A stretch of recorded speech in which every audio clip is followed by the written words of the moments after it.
Hello. Hello. Hello. Thank you so much for having me on your program. It's a pleasure to have you on. I'm excited to talk to you. Yes, well, it's happening. We are this is a lovely studio. If you were here, we're bathed in a red light. Yeah, it's a little terrifying, Yeah, yeah. but I'm excited about it. No, it's good. It's very nice. So you're someone who's known for finding humor in subject matter that other folks would find troubling, would find hard to talk about. Is finding this humor something that always came naturally to you? Well, I think once you've experienced something, then you become more comfortable with it.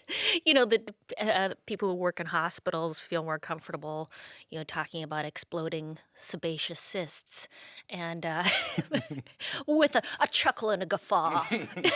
Oh no! Please don't tell me about that. But yeah, there.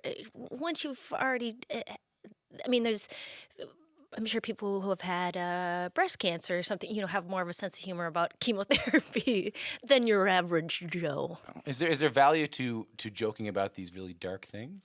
I think so, or I think because there's, at least for me, I feel sort of isolated unless I talk about something. I like to, or it helped me. I was so angry about some of the feelings that I had when I went through some experiences, in psychiatric or just a loneliness, Hmm. and so it's like to write about it. It's like feels like, oh, and now I can tell everyone and hopefully try to translate it to people who would understand.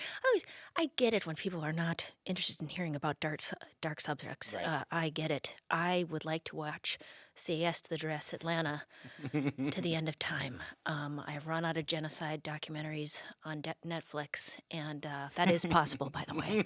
It is I just possible. thought there was an endless supply there all the time. Well, they're always in production, but But if you make these dark comments and you said when people work in hospitals, they're able to make dark jokes about yeah. illness more than anyone else. But you have to find that audiences, if they're not in that folk group, if they're not in that world, they will only find the darkness and maybe not find the humor. Of course. And that is why the internet is such a delight. Because people do a lot more research before they come to shows, which I think has been a wonderful part of the gift of technology.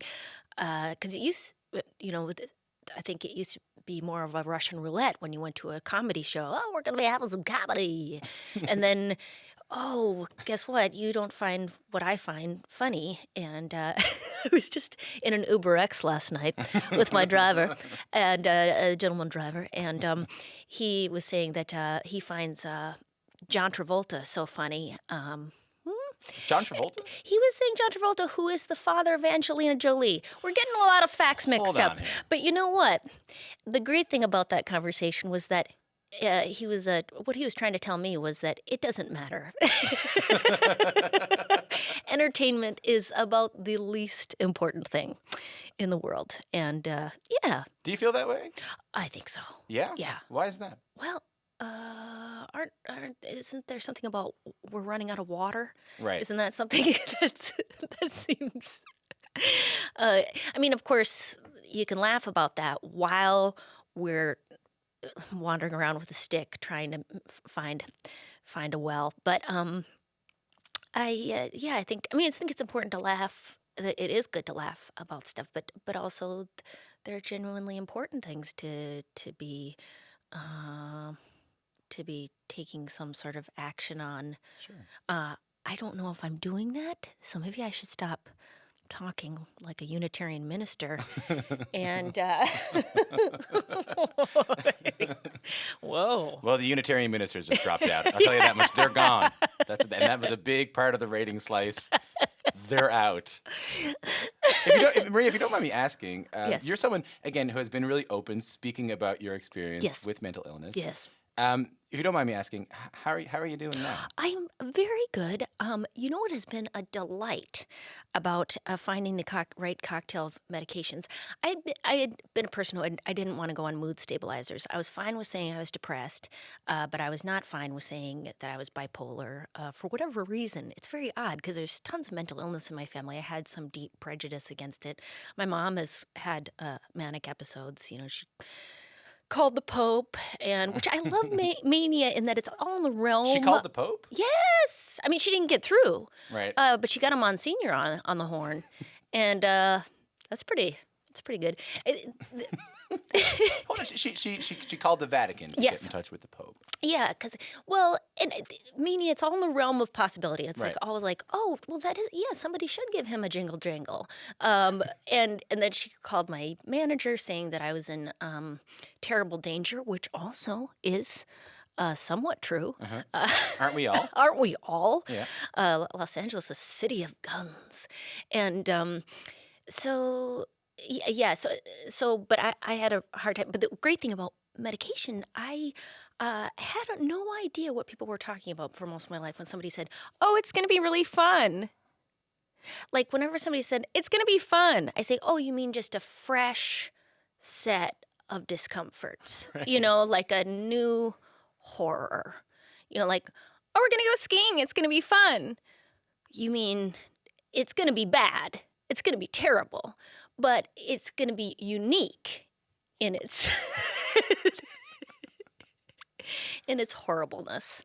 And now I'm starting to get like that's fun. You know, like I've been very stable for a number of I think it's about 3 years now, and I would like to say, I wish, because I live in Los Angeles, I wish it was a result of getting into the core of my kernel and breaking it open and doing an emotional Sudoku puzzle that involved my great grandfather being an alcoholic and somehow I'm a 7.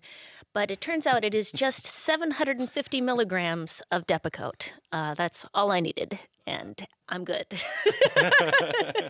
I do want to give people who are listening, again, who are not Unitarian ministers, who maybe have not seen your stand-up Yes. act before, a sense of what you do.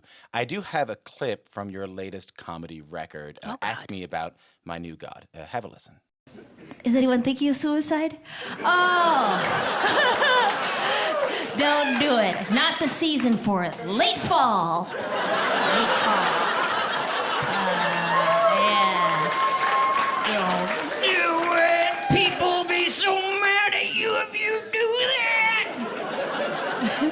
Because that's going to help. I think I'm gonna stick around, see how angry people can get at me. Mad at you. Maria, what's it like for you to listen to that? Oh, well, gosh, I got a lot of laughs. That was a good crowd. They were hyped because it was a record, it was a taping. Well, yeah. Well, I guess I was thinking about having more compassion for people who are tired of someone being any kind of illness. Like, I mean, even like if you have a friend who's going in and out of a hospital, it's always like, you feel bad for me. It's like, "Ah, you're in again. Like, oh, I guess the cancer's back. I guess that means every weekend's kind of filled up now." There's the human feeling of like, how that affects me. That I'm tired of this process. So I understand when people are angry about people with mental illness because it's exhausting. But for a lot of people, suicide would not be something that's a laughing matter. Do you ever struggle in your material, which I know you rehearse, even though it sounds so improvised? I know you Oh, yeah, no. meticulously rehearse it. Do you ever struggle with how far to push the envelope? Is there a line? Well, I also am, like the Unitarian minister, preaching to the choir. Like the people who come see me are usually people who have already had an experience with it. The majority of the crowd, I am not talking to a group of people who are like, "I don't want to talk about that," which I don't know if that's a loss or a gain that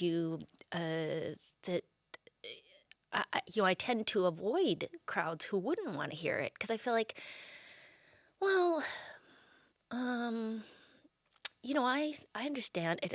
I have an opener, or I have a joke of saying, sometimes your friends bring you to a show saying you're going to enjoy something, and they've led you astray. And I had some friends, they were my parents, and they said, "You're going to enjoy this movie. We want you to come see it." And I said, "Well, you love me. Of course, it's going to be a movie I enjoy." And then I sat through War Horse, which is a Steven Spielberg film, documentary as far as I'm concerned, 14 hours long, where a horse is struggling to escape from barbed wire. Right. This could be your war horse. Like I don't want people to suffer through you get to. I understand why there's heckling and all that stuff because, like, yeah, I paid $20 to get in here. I had to buy $20 worth of drinks. I can express myself. And you've been aware of that, and one of the most memorable moments from your brilliant web series is when you're opening for the band Bread, or you're auditioning to open for the band Bread, and you get up on stage and you are playing your audience, but you know that your audience is not necessarily enjoying your routine, Enjoying it. and you switch almost immediately into a more palatable, typical a female comedy routine. So you are very aware that some audiences may not like you. Oh yes. But that's rare. Oh no. No? Can't you always tell when somebody doesn't like you? But I think when you go into a room full of strangers that you've never seen before in your life, most comedians would say they have some chance of winning them over. You are well aware that there are folks there that will not like you. Some comedians see it as a challenge, that they will go in no matter what the audience is like, and they can get them by the end of it. Yeah. Jerry Seinfeld's talked about that. Yeah. That's not necessarily how you approach comedy. That I don't know. I mean, I think that is a beautiful goal and assumption. But I think what I enjoy about comedy is that I can talk about whatever I want, despite the desires of others. And so, has not been my I do like that though, the machismo of comedy. I can go into a group of people from I go to China. I just go there and I go into a public square. I'm not amplified. People are already in a riot situation and I make them laugh. I can make those people laugh. It's I guess it's sort of a balance of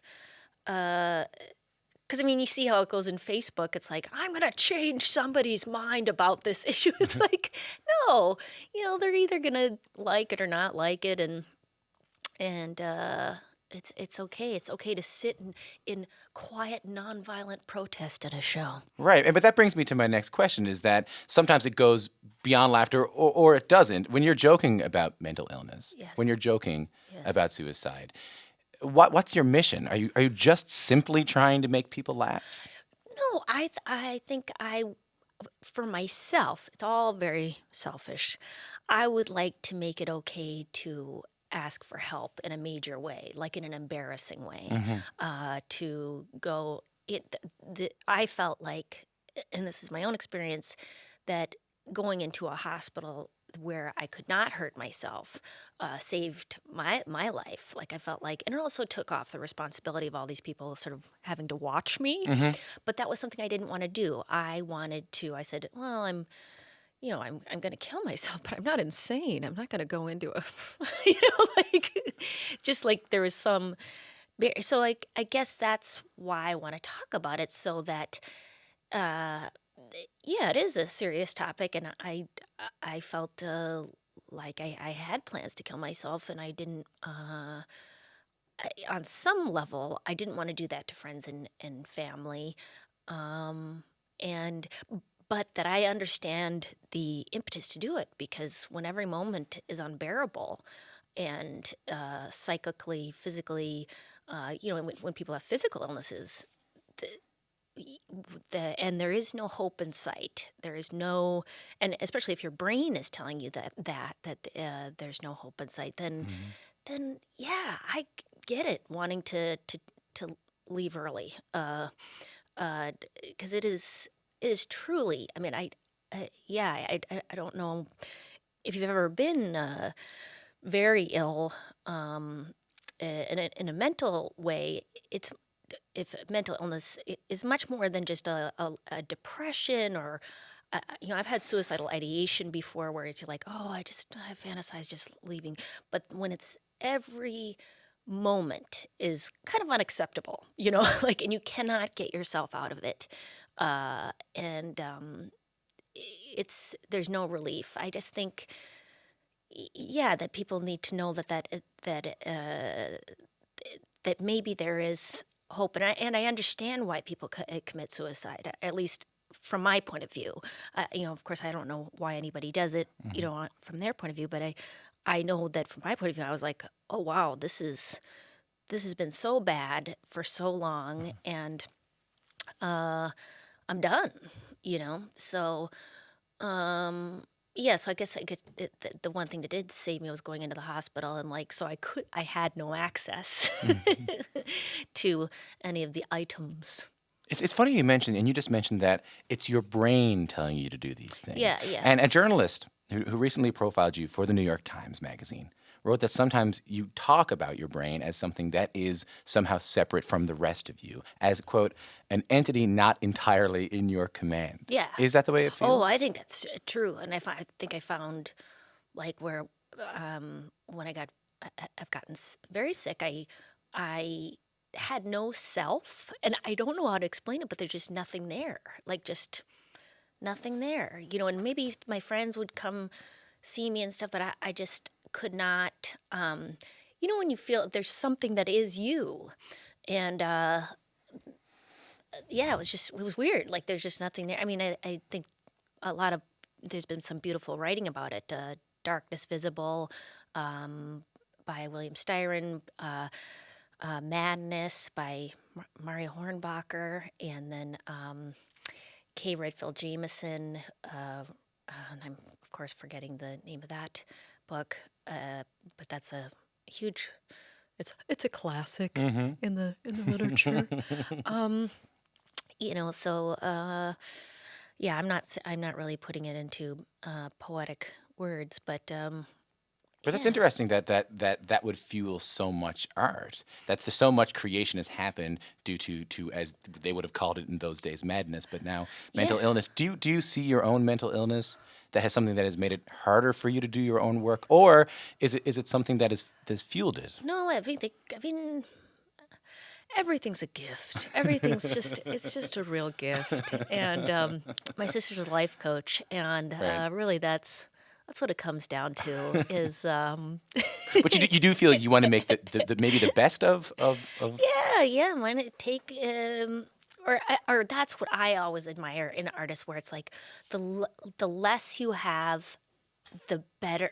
Not the less you have, but that limits really can make a form. That what you have is exactly what you need, and I need to tell that to myself, because it's like I'm working on new material now, and I think, and it's relatively cheerful. It's very cheerful, and I'm like, is anybody gonna be interested in this sort of vaguely cheerful material? but you can win them over. You can walk I'm in. gonna take them. I'm gonna take those people who have just been diagnosed with an inoperable tumor. I'm gonna make them laugh. No, I pride myself on being able to go into space, and despite there being no sound and no audience, I bring those crowds to their feet.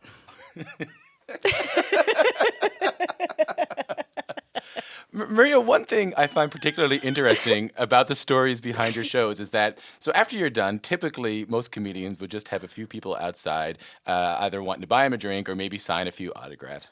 Yeah, I've read that at your shows, there are people lined up who want to talk about their own mental illness, who relate to you and want to tell you their own stories. As wonderful as that is it ever difficult being a lightning rod for these people's troubles? No, because I feel like I'm I'm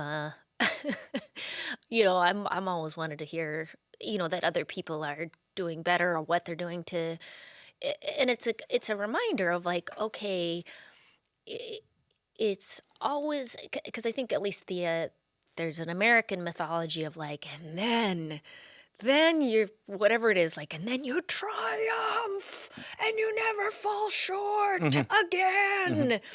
And it's that,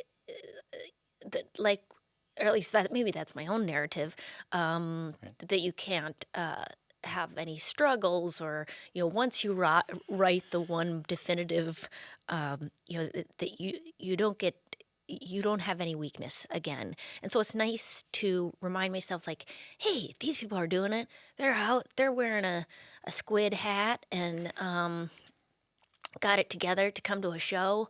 If ever I'm not feeling well, and I just had some problems with the weather change. I don't know if you've seen the darkness come on here in Toronto, but that really affects me, and so I've had to up my meds, and I always feel very embarrassed about that somehow, like it's my fault. And yeah, no, it's just the You don't mind? weather, circadian rhythms. Well, thank you. Yeah. You don't mind taking the time. You don't mind giving No, those it maybe hours. makes me feel useful, Yeah. which I think is yeah, I think that makes me feel useful. And I know I don't have the best attention span. I don't think I would make a very good therapist.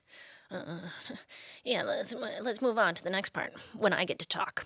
Uh, so anyways, it helps me. It helps me, and it makes me feel useful. That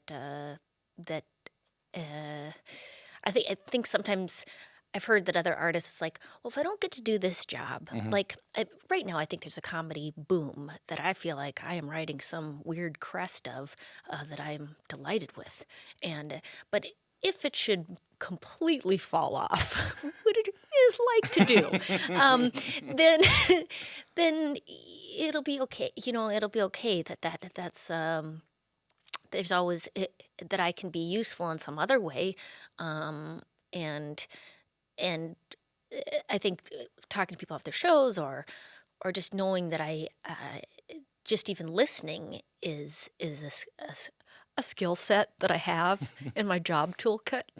I don't know. Yeah, it makes me feel useful. And you mentioned the comedy crest that you're riding Yes, on. yes. That's definitely true. Yes. When I found out about your web series, and then I saw you on Arrested Development, and now you have a regular role in this show, Benched. Yes. Mainstream TV network What? sitcom, a lot of attention. Your part in Arrested Development. Millions of people are seeing you now in Target ads. Does it feel, after all of this, does it feel like you're poised to take your career to like an entirely new level, just career-wise? Well, I have a joke about it because I've because of the meds, which is great. Not thinking of suicide, but the other part is you're slowed down a little bit. Like I don't have the sort of manic bursts of energy and excitement, and so I generally don't have the energy to do things, and feel a little bit embarrassed about that. So people are like, you should, why aren't you, would you do something? Um, like that I'm trying to think of myself as a piece of real estate that's just pure potential. That people could, that people go, God, why didn't you? If you could just redo the lawn, or, I mean, that what you're sitting on it's worth a lot. Are you just going to hold on to that? And yes, I'm just going to hold on to that. I'm an abandoned house on a on an whatever unlandscaped yard. I don't. Yeah, that that it's okay to just be an object of frustration to others, and perhaps that can also be a service of some kind. Because I don't know if I think in order to have your own show, to be an active, super active business person, you really, it's extremely hard work. Right. And You mentioned taking a bookkeeping class at one yes, point. I did take a bookkeeping class, but I have to say that I dropped out twice. Dropped out twice. 2 different classes could not make the cut. And now I just talk about how I did it. And so, yeah, I think it's, yeah, I'm just trying to become okay with being, yeah, that it's okay not to fulfill potential. That, in fact, there's a kind of beauty there, the not happening. Maria, thanks so much for coming in today. Thank you so much for having me. I've enjoyed myself immensely.